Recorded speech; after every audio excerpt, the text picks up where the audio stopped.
Okay,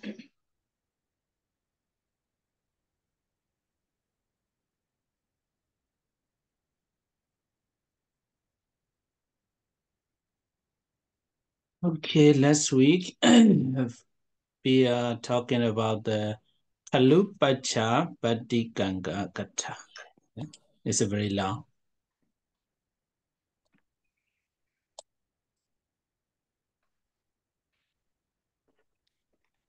So when we talk about this kind of assertive practice, like I said before, this is balancing our mind.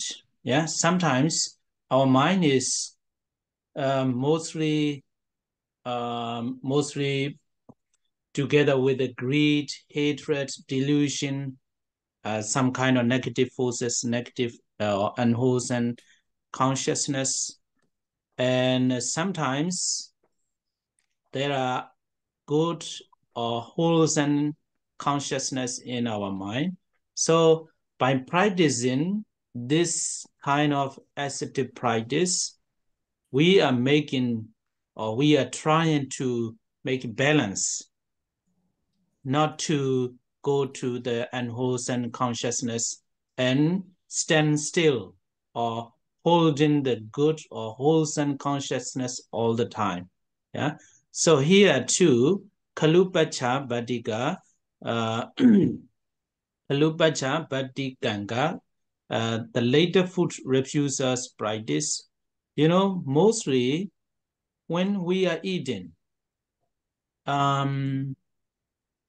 mostly we eat without mindfulness. Then without mindfulness, if we eat without mindfulness, then the greed uh, is overwhelmed. Yeah, mostly we eat greedy with the greed. So with the too much attachment on food. So that's why by practicing this, we can closely watch our what's in our mind like that. Yeah. So I think at previous time also I said my experience sometimes while I'm eating, actually my stomach is full already, but when the people come to say Bande some more rice, okay, my stomach is full. But when I look around the table, there is some nice food I haven't eaten. Then I want to eat more again. Yeah. So then it means I follow my greed. Yeah. I follow my greed. So this ascetic practice can what is it? Can avoid such a idiom. Yeah. So that's why. So later food refusers practice means to get rid of the greed when we are eating. Yeah, and also there is some Vinaya rules, monastic codes. Monks um, monks are not allowed to eat after showing sign of enough, being enough. So if we eat after saying that's enough, then we break such these monastic codes. Okay, so Kalupa Badika, the later food refusal practice is a very clear. And after showing the sign of being enough, it is not allowed to eat. That is a key point.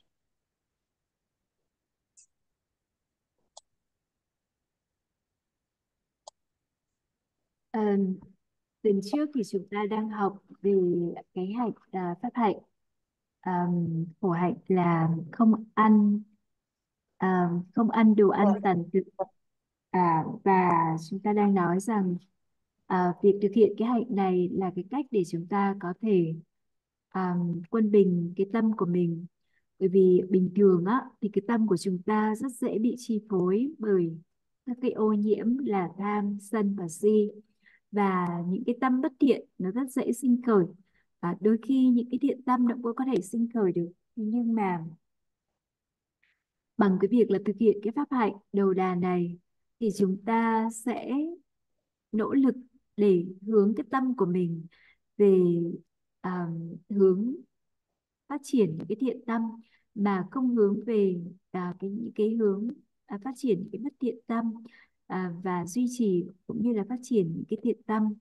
Và cái hạnh mà Kalupachapati Ganga này là hạnh không ăn đồ tàn thực này, chủ yếu nó giúp cho cái người thực hành phát triển được cái chánh niệm.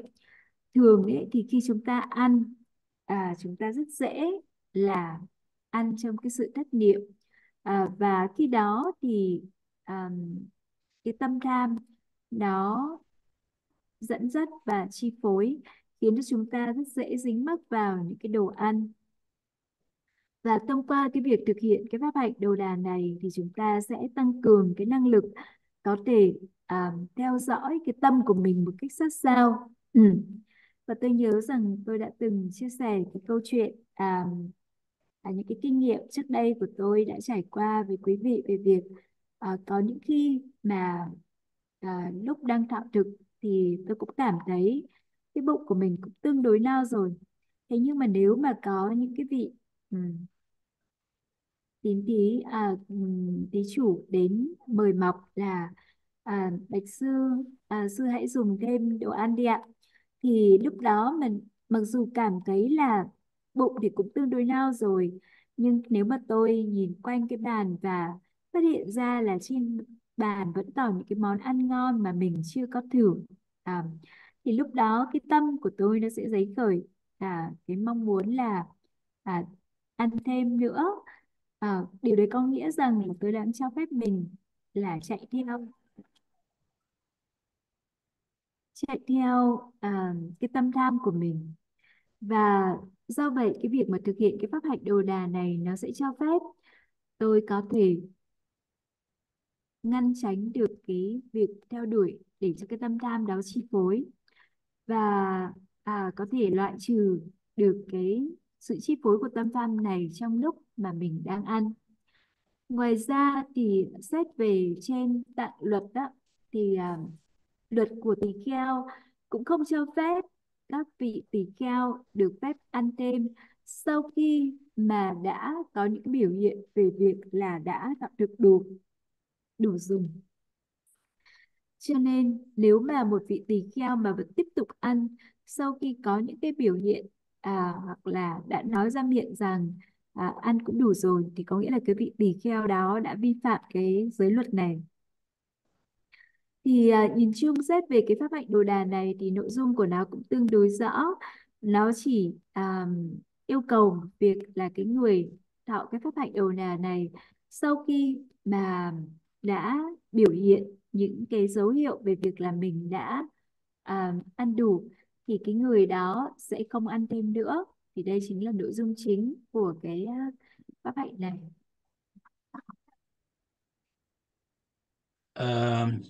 Okay, let's continue to what are the benefits of this ascetic practice. One is far from committing an offense concerned with extra food. So this is the monastic code that I have already told you. There is no overloading of the stomach.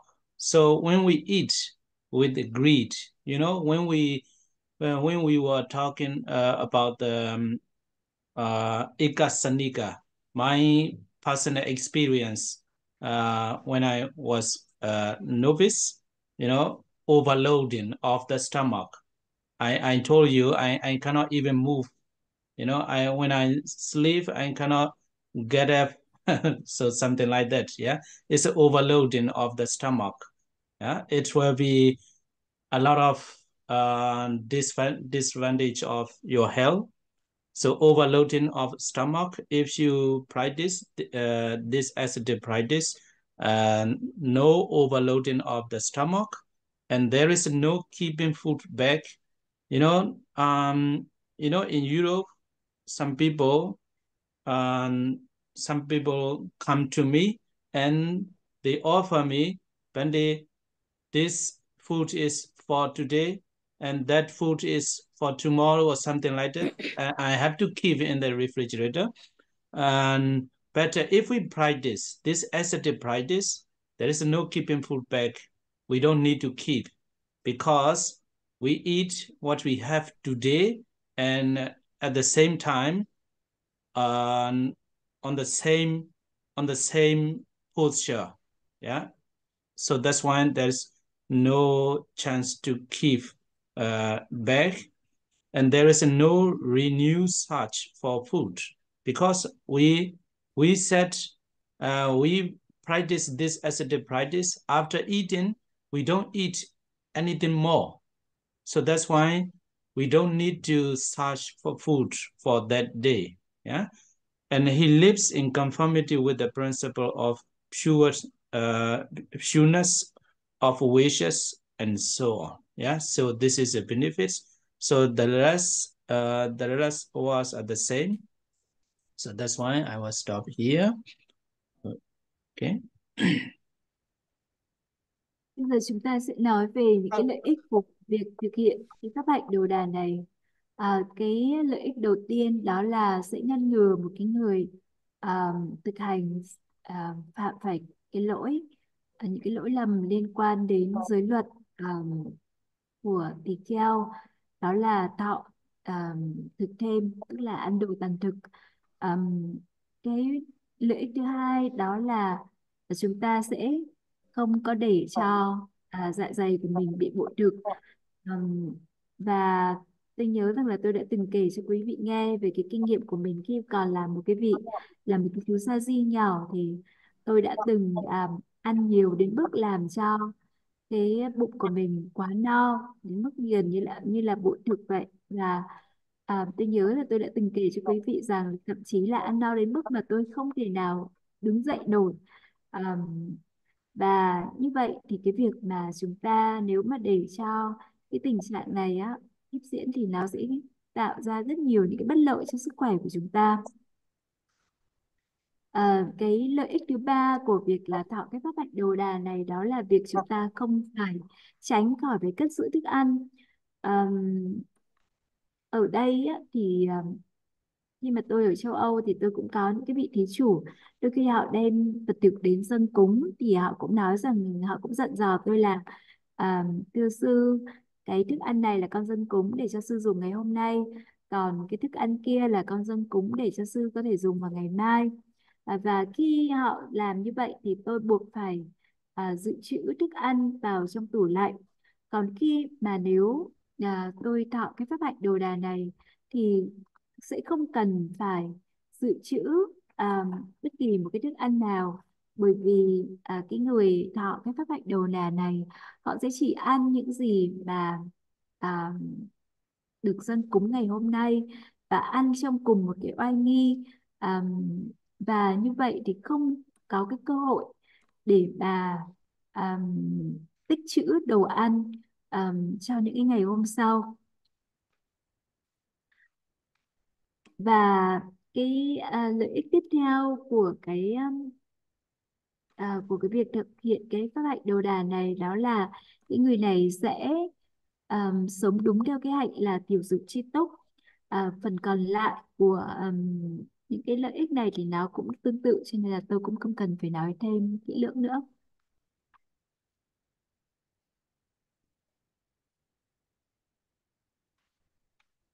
So let's continue to the forest. Let's go to the forest. Okay. So next ascetic practice is Aranyi Ganga Kata, the forest dwellers practice. Okay, at least most of the people who likes Buddhism, they always wishes to stay in the forest at least for a few days or something like that. Yeah, but some people they never wish to stay in the forest, you know. But some Buddhist people who likes the Buddha's teaching, who likes the meditation or something like that, those people always wish to stay in the forest. My personal likes is to stay in the forest, but but until now, my wish not is not fulfilled yet. But when I study in Sri Lanka, I stay in the forest, in the very thick forest. Um, there is still one tiger, not tiger, leopard, an elephant or something like that. Yeah. So a lot of wild animals are there. It's a very interesting place. So when you visit Sri Lanka, you should go to the forest. I stay in a cave and practice 60 days. I had a lot of very nice experience there. So peaceful. So, okay, so this is about my experience about the forest. So the forest dwellers practice. So forest dweller are here the words. Let me say about the words aranya. Yeah, aranya in Pali. Uh, in English is a forest. Yeah. It, it means refers to a person who lives in forest. Yeah, Arenika. Yeah, Ika. Yeah. So Arenya, forest, Ika is refers to a person who lives in the forest. So the forest dwellers practice. So the how to undertake this ascetic practice is easy to know that I refuse an abode in a village or in a city, but this the first way is not very uh, direct. So the second one you can undertake. I undertake the forest dwellers practice. So this is how to undertake this ascetic practice. Và chúng ta sẽ chuyển sang cái nội dung tiếp theo, tức là cái pháp hành đầu đà thứ 8, đó là cái hạnh ở rừng. À, trong tiếng Pali gọi là Aranikanga.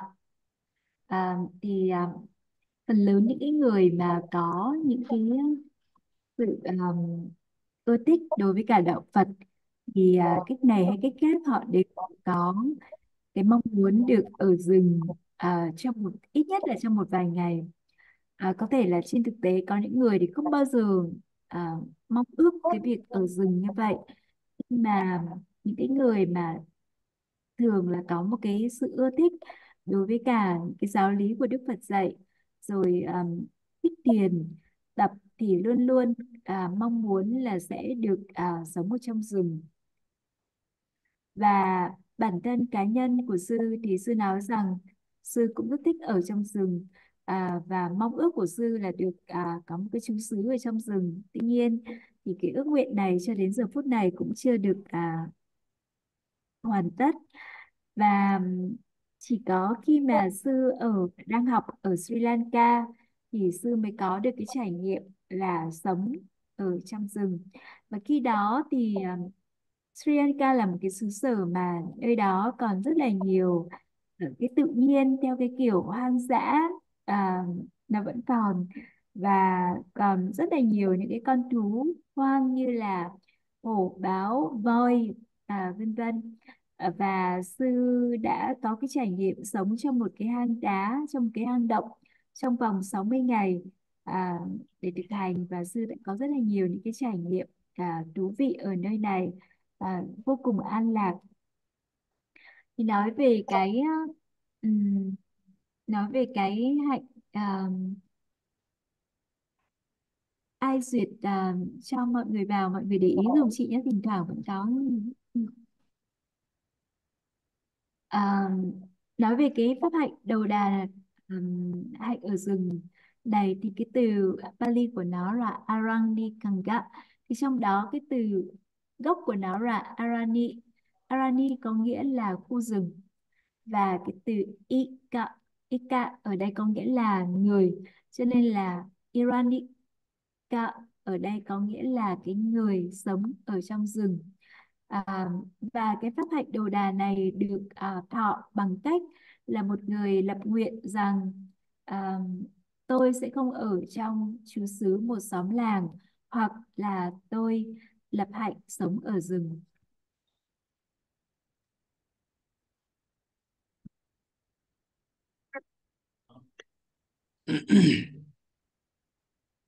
Let's continue. Now that forest dweller must leave. It's still when I still mute unmute, it was still disturbing you. No, Bante, it's Now, quite okay, okay. sometimes okay, yeah. So if okay, because I forgot to some words already talk. Yes, I thought it's because normally we don't make a mute, yeah. Okay, Lindsay, right. you don't need to unmute. Better if you uh, have a disturbing noise or something like that, and you can. I will mute, no problem. Yeah. Not for If today. if yeah, if not, unmute. Okay, that forest dweller must live an abode in a village in order to meet the dawn in the forest. So this is uh, one information, you know. um, if I have already undertook the forest dwellers practice, and there is some sangha meeting, or there is some dhamma talk in a village or in a city, and I go to the city and I gave a lecture or dhamma talk, and until dawn I can stay in the city or in the village. But before dawn, I have to I have to reach in the forest. So it means like that. Yeah. So even though I'm the forest dwellers practitioner, practitioner, and I can go. I'm allowed to go to the city for a Dharma talk or giving a lecture, but I must be I must be in the forest when it's dawn. Yeah. So it means like that.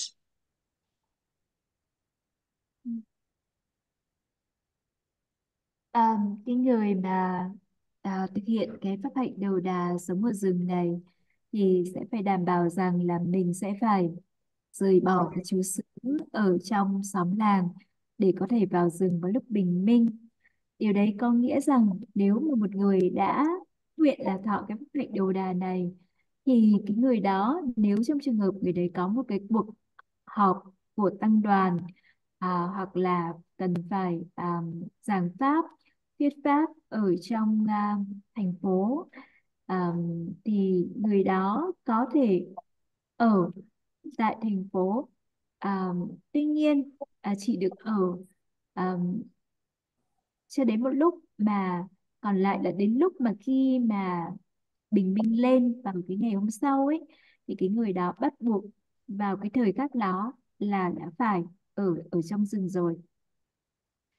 Có nghĩa rằng cái người mà thọ cái pháp hạnh đầu đà, hạnh ở rừng này, thì cái người đấy vẫn được phép là đi vào làng, đi vào thành phố, để có những cái pháp sự như là thuyết pháp hoặc là giảng pháp, vân vân. Tuy nhiên người này buộc phải quay trở lại khu rừng vào cái lúc mà bình minh lên. Okay, so now we need to define what is forest. So if we want to make a definition of the village forest, then we need to define what is village too. So if we understand, if we know what what the village is, then we know what the forest is. So that's why firstly we will have to give a definition of village. Yeah. So herein, a village is a boat, is the village. So a village abode is a village itself with its presence. Yeah, with its presence, a village may consist of one cottage. So there is only one cottage or a hut or a house. It's called a village, or several cottages. It may be enclosed by a wall or not. So sometimes some village have a wall, but some may not have, and have human inhabitants or not. Oh, okay. So here there is no human living, but there must have a house at least. Yeah, they may travel, or they may stay in the city, and they build a house there, and they stay there for sometimes, and mostly they stay in the city. Even though that situation, um, it is called the village. Or it can be also a caravan, yeah, that is inhabited for more than 4 months. So even it's not a house, it is a caravan, but that is inhabited for more than 4 months. So it is called a village.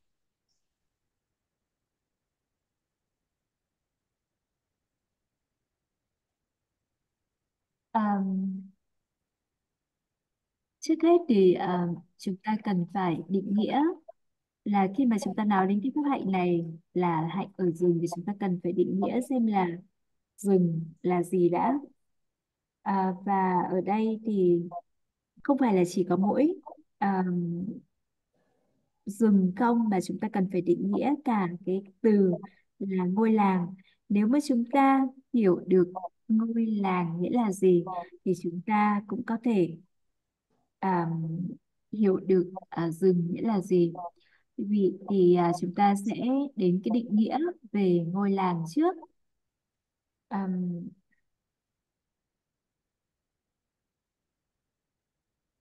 thì ở đây ngôi làng là một cái chú xứ mà có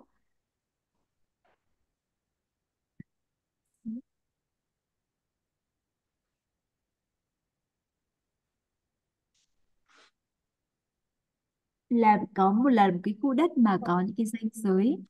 Ở trong làng thì có thể bao gồm một hoặc là một vài những cái mái nhà tranh, và nó có thể được bao bọc bởi tường rào hay không. Nó có thể có những người trú ngụ, có người trú ngụ ở trong đó hay không. à, nhưng mà à, ít nhất thì nó phải là có một cái ngôi nhà, tức là có một cái ngôi nhà để ở.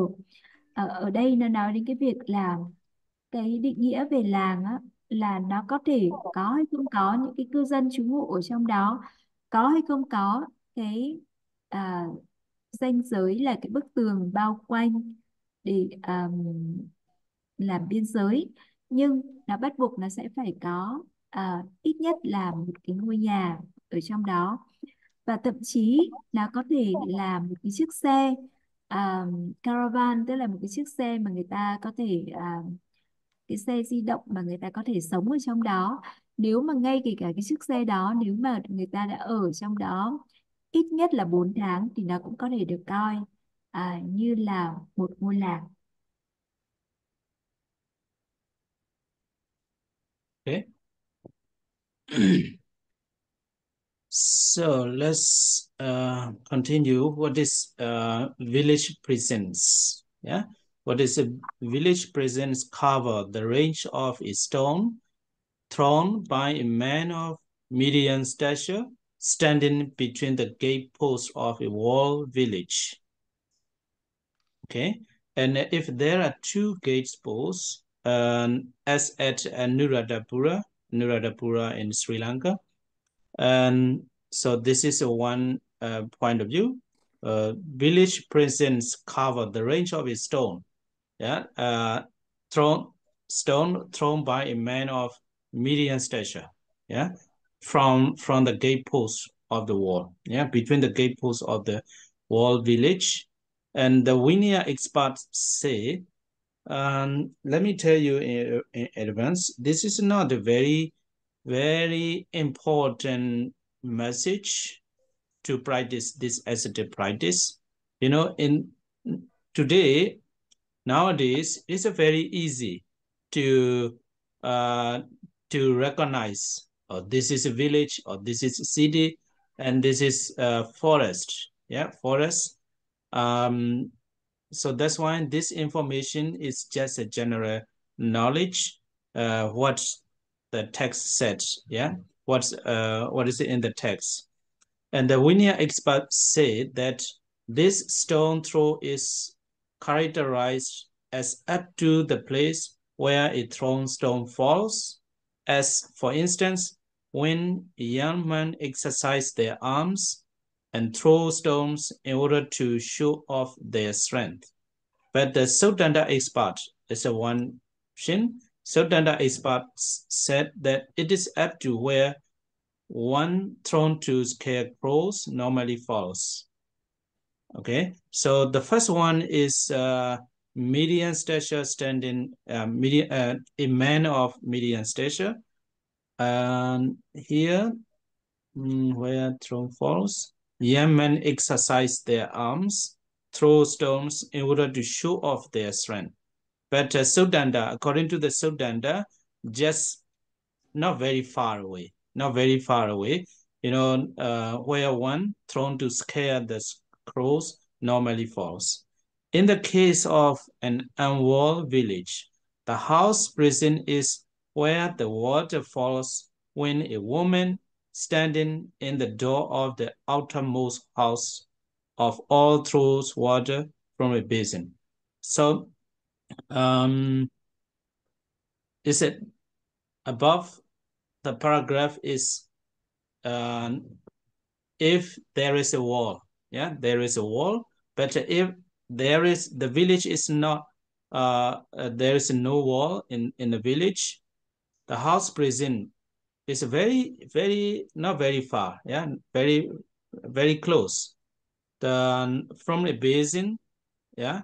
So when you throw water from the basin, that the water, the area, the water spread or the water reach, yeah. And within a stone throw of the kind already described from that point is the village. And within second stone's throw is the village prison. Okay, so let me say briefly, there is a house, yeah, there is a house. Maybe in the ancient time, there might be basin, yeah, there is a basin, and a woman throw the water, maybe around here, yeah. So from that point, they throw the stones, yeah, stone thrown by a man of medium stature, and this one, the first time when you throw the stone, where the stone reach, it is a village. And second, and again he throw a stone second time, and the stone reached there.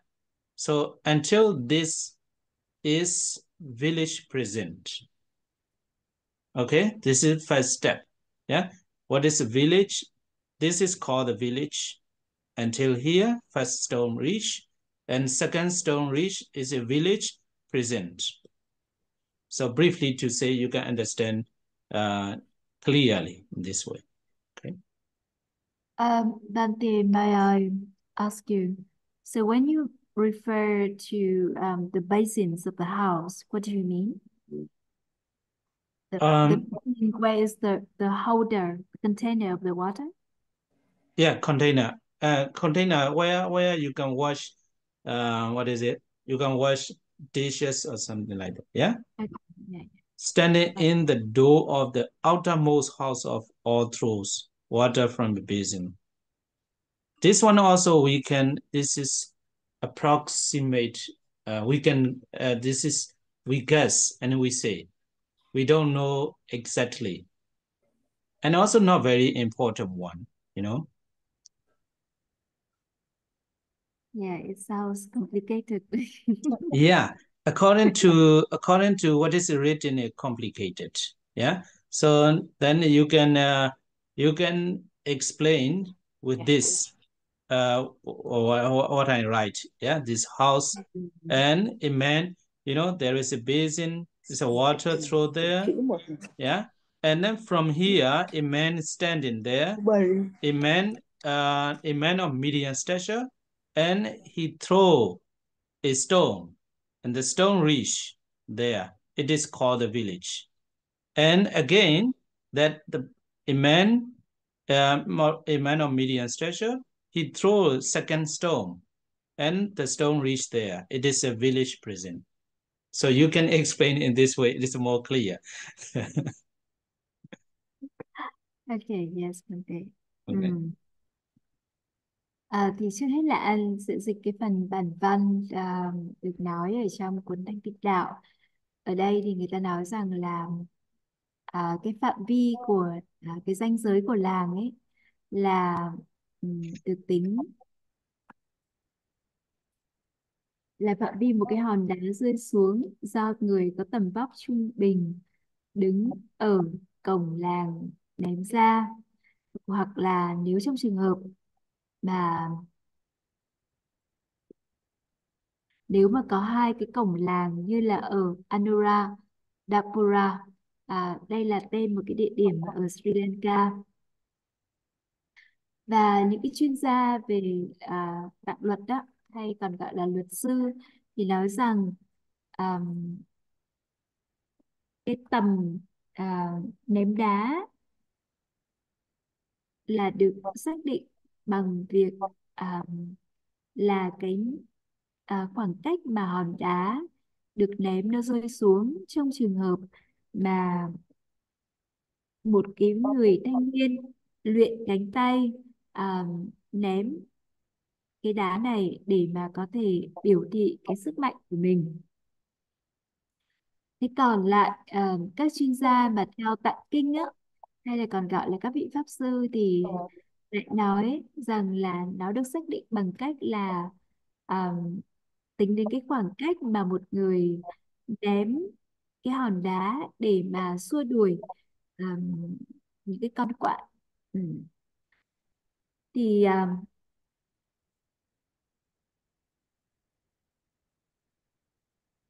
trong cái trường hợp của một cái ngôi làng mà nó không có cái hàng rào vây quanh, thì cái ranh giới của cái ngôi nhà là được tính là cái nơi mà một cái người phụ nữ đứng ở cửa nhà hắt nước ra, thì khi cái chỗ nào mà nước nó rơi xuống á, thì đấy chính là cái ranh giới của ngôi nhà.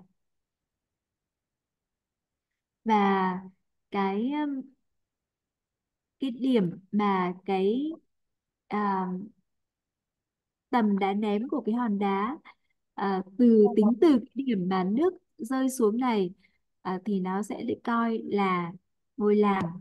Còn cái hòn đá được ném lần thứ hai từ cái vị trí này thì nó sẽ được tính đấy là ranh giới của làng. Nghe thì có vẻ rất là lằng ngoằng, thế cho nên là sư đã diễn giải tất cả những cái nội dung ở trong cái bản văn ở cái đoạn này ra bằng một cách đơn giản như sau. Mọi người nhìn thấy trên khung hình á, là sư có vẽ một cái ngôi nhà à, với cái mái hình tam giác và hình chữ nhật với cái ngôi nhà đó.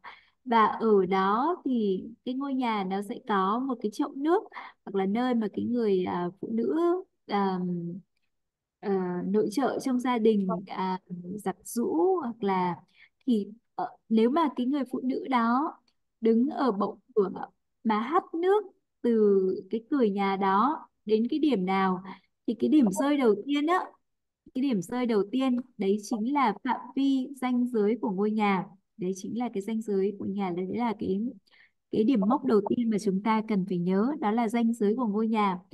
Từ cái điểm mốc này một cái người thanh niên có tầm vóc trung bình ném đá, nó điểm rơi ở đâu nó sẽ được tính đấy chính là ngôi làng, nó sẽ được tính đấy là phạm vi của làng. à, và từ cái điểm rơi này, nếu mà có cái người thanh niên với tầm vóc trung bình mà ném đá lần thứ hai, thì nó điểm đá rơi ở đâu nó sẽ chính là ranh giới của ngôi làng. Thì đây chính là những cái cách mà trong cái bản văn này nó đã xác định những cái cách tính mốc, những cái khoảng cách hoặc là những cái ranh giới cụ thể được hiểu, được quy định theo cách như vậy. Ờm, thì sư có nói rằng là trong cái thời đây là cái cách mà người ta quy định ở trong cái thời xa xưa, để mà phân đâu là ranh giới của ngôi làng, đâu là thành phố, đâu là khu rừng. Thế còn lại trong cái đời sống hiện đại hiện nay thì cái việc phân biệt đâu là làng, đâu là thành phố, đâu là rừng nó không còn khó khăn nữa, và chỉ cần nhìn qua là người ta cũng có thể biết được rồi. Ừm, cho nên rằng là sư nói rằng là những cái chi tiết mà quy định kỹ lưỡng như thế này thì nó không còn quá quá là thiết yếu và quan trọng nữa. Yes, thank you. Okay. So let me tell you a little bit. So there is a two ways, yeah. There is a two kinds of village. Two kinds of village. The first one is there is this is a village, yeah, village house, a lot of house, and this is the gate, yeah. This is the gate, yeah. This is the gate, uh, gate of the village. So if there is a gate, yeah, if there is a gate, and the man standing between the gate posts, yeah, between the gate posts, and he throw a stone, yeah. So till the gate is called village. If there is a gate, if there is no gate, is a different, yeah. So if there is a gate, men stand between the gate posts, and then he throw a stone, so stone reach there. So this is called the village prison. Village prison means nearby village, nearby village, not the forest. It means like that, not the forest, yeah. Okay, this is the village with gates. And another one, there is a no, uh, there is a no, what is it? Uh, Gate. Gates. Yeah, there is a no gates. Then, so, so water, a woman from the basin, water throw, and maybe around here.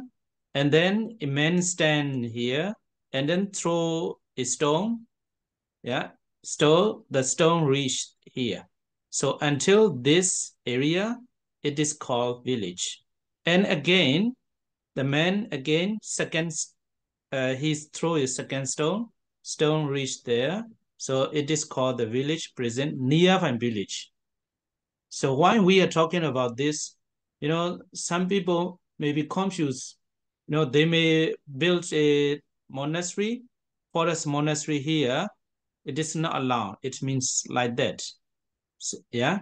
So it is not a forest, even though not very not in the middle of the house, not in the with in not in the village, but he may build a forest monastery there. No, it is not called the forest monastery because it is still village present.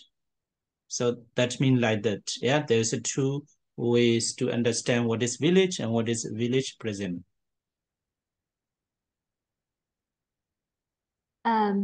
Ở đây nó có một cái có lẽ là vừa nãy khi con nói rằng là cái ranh giới của làng nó là một cái thuật ngữ nó không được chính xác lắm. Ở đây dịch là phụ cận làng thì cái village prison đó. thì là nó sẽ dễ hiểu và nó chính xác hơn. Ở đây tức là sư đang vẽ cho chúng ta có hai trường hợp, là một cái trường hợp để mà xác định cái phạm vi thế nào là phụ cận làng, và cái nơi mà à, để mà xác định cái nơi mà có thể người ta xây một cái ngôi chùa ở trong rừng là một cái tiền viện ở trong rừng, thì phạm vi thế nào thì nó có thể bị xác định là nó bị vào trong cái khuôn viên hoặc là cái ranh giới của làng. Thì nó có hai trường hợp. Cái trường hợp đầu tiên đấy là nếu trong trường hợp mà làng đó nó có cái cổng. à, Làng thì như trên chúng ta đã nói là cái nơi mà à, có những cái ngôi nhà khác nhau ở trong cái phạm vi của ngôi làng đó. Thì nếu mà trong trường hợp cái làng này nó có cái cổng, thì cái gọi là cái khu vực mà phụ cận làng nó được tính từ là cái tầm ném đá của một cái người thanh niên với chiều cao trung bình, với tầm thước trung bình, đứng ở cổng làng ném đá ra, thì cái khoảng cách đó nó được tính gọi là phụ cận của làng. Nó được coi là nơi mà cái bao bọc cái vùng phụ cận của cái ngôi làng đó. Và như vậy thì cái vùng phụ cận này nó vẫn không được tính là phạm vi của rừng. Nó vẫn được tính là phạm vi của làng và phụ cận làng. Còn trong trường hợp một cái ngôi làng mà nó không có cổng ấy, thì người ta sẽ tính bằng cách là người ta lấy một cái ngôi nhà mà nơi đó cái người phụ nữ mà đứng ở bậu cửa nhà mà hắt nước ra ấy, thì đấy là cái mốc của gọi là cái phụ cận nhà. ừ. Và từ cái mốc của cái phụ cận nhà đó thì một người đàn ông với cái kích thước trung bình ném đá ra, thì cái khoảng cách đầu tiên của cái ném đá đấy được coi là cái khoảng cách của làng. Và từ cái khoảng cách, từ cái điểm mà ném đá ra đấy mà lại ném đá một lần thứ hai nữa, thì cái phạm vi đấy nó được coi là khu vực phụ cận làng. Và trong toàn bộ cái khu vực này thì nếu mà người ta xây chùa chiền hoặc tự viện ở đó thì không được phép, à, bởi vì lúc đấy nó không được, nó vẫn nằm ở trong cái phạm vi của khu làng, tức là chùa trong làng chứ không phải là chùa trong rừng. à, thì cái mục đích mà người ta phân biệt là để tính là xác định như vậy, cho nó rõ ràng cái ranh giới của các cái địa điểm này, các cái nơi trốn này. Okay. So if you want to remember with the Pali words, here Pali Gama means a village, and next one Gamupachara. Here Upachara means nearby, close. And Gama and Upachara means the nearby the village.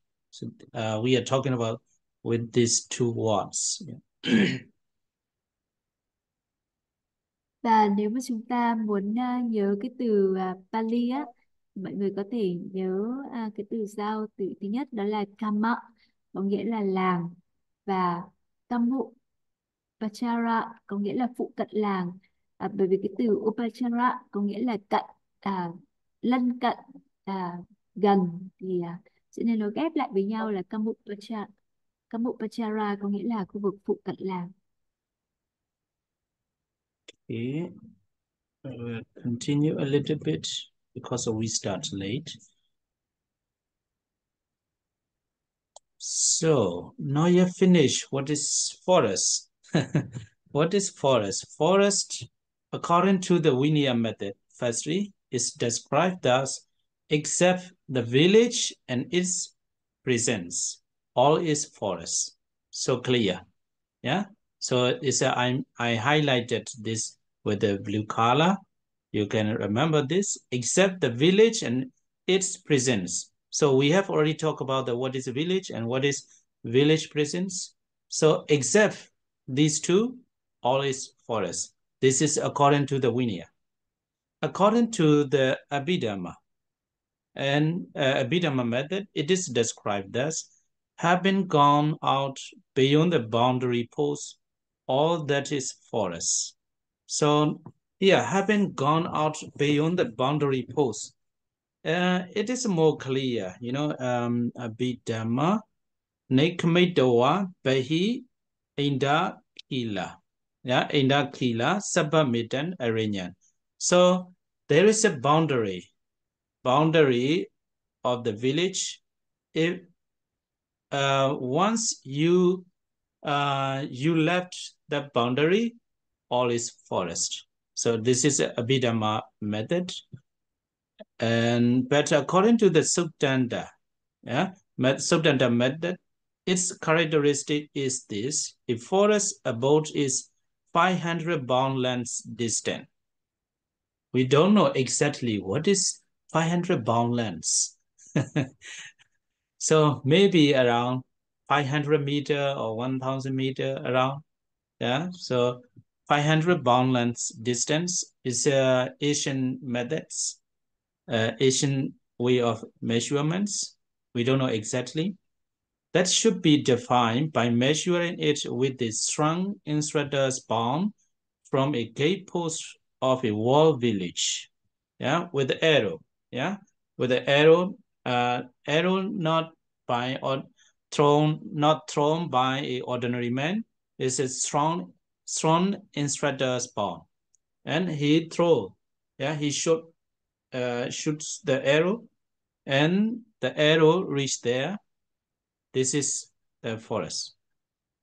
From the range of the first stone's throw, from the unwalled one up to the monastery wall. Yeah. So it's not very important one, but you can remember it. 500 bond length distance. How to measure it? We can make a measurement. The strong instructor's bomb. He shoots the arrow. Yeah, arrow that the arrow reach there is a forest. Okay, we can remember like that. But the first two is very easy to remember or easy to understand.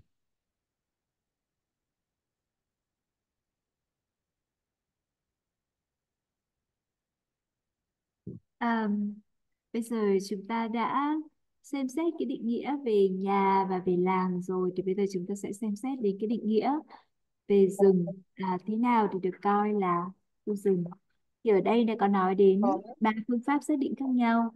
Nếu mà theo sự xác định mà theo tạng luật ý, thì tạng luật có xác định rằng là cứ ra khỏi, tức là trừ ngôi làng và phụ cận làng ra, tất cả những cái phần còn lại thì đều được tính là rừng. Đấy là theo phương pháp của tạng luật.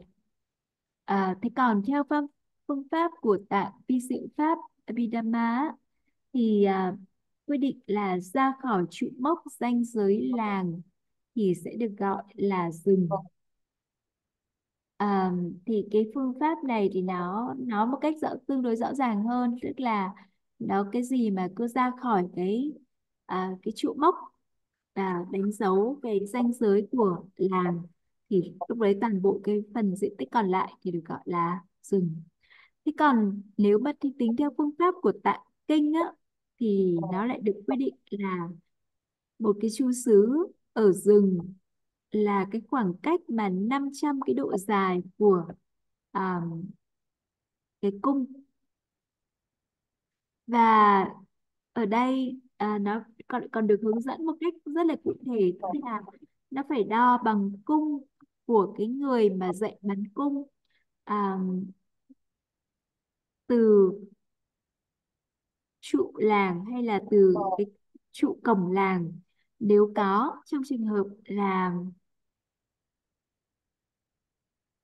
làng có cái ranh giới hoặc là có cái biên giới bao quanh. Còn nếu mà cái làng nào mà không có cái ranh giới bao quanh ý, thì nó sẽ được tính là từ tầm đá ném à, đầu tiên. Nếu một cái làng mà nó không có cổng cho đến cái bức tường của cái trú xứ tự viện ở rừng, thì cái đó lại được tính là khu rừng. Thì nói đến cái câu chuyện là 500 độ dài cái cung ấy, thì thực ra chúng ta không có biết được chính xác là độ dài của cái cung nó là bao nhiêu. Đây có thể là một cái phương pháp mà được tính ở trong cái thời cổ xưa. Đây có thể dự đoán hoặc là ước tính đâu đó có thể là 500 mét hoặc là 1.000 mét gì đó. Thì ở đây có nói rằng là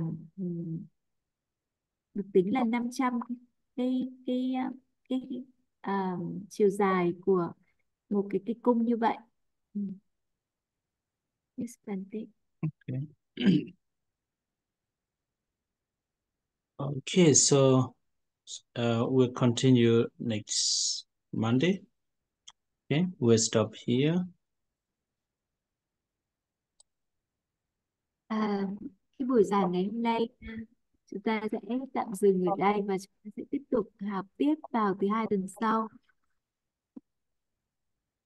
Okay, let's make share and merit. Và bây giờ chúng ta sẽ tụng cái câu kệ chi phước và hồi hướng ạ.